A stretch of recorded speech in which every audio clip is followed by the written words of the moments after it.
Speaking of those Saints, Brandon, they are the subject of your second trend. I don't know if Brandon Cooks was a love for me on the podcast last week, but he could have been. I loved him, and he gave me the double barrel middle fingers with 0 targets in that game. So the subject of your second trend is looking at those Saints wide receivers. Yeah, I mean, you touched on this game, so we definitely have to figure out what to do with this wide receiver situation because we want exposure. The Saints have an implied team total just shy of 30 points in the Superdome against the Lions.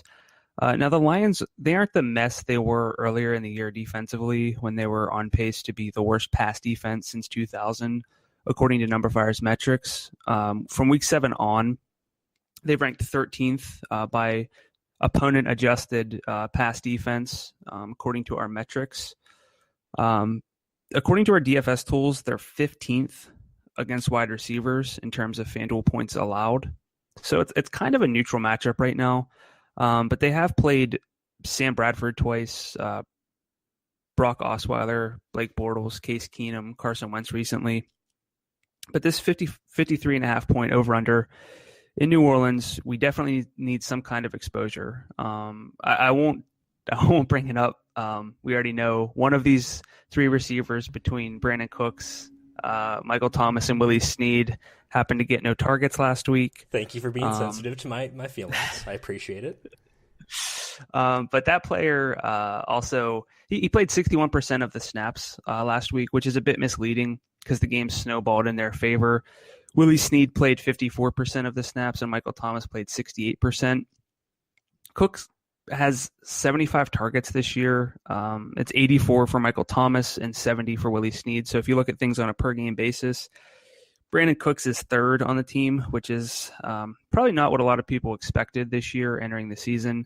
And if you look at their past 5 games and target market share, Cooks is 3rd. He's at 17.5%. Michael Thomas is at 19.2%, and Willie Snead is at 18.7%. And if you look at the red zone target market share over the past 5, Cooks and Thomas are pretty much right at 12%, and Willie Snead actually is at 18.2%. So that's really kind of making me like Willie Snead. You can make the case for either of the 3, but if you look at ownership, I think I'm really drawn toward one player here.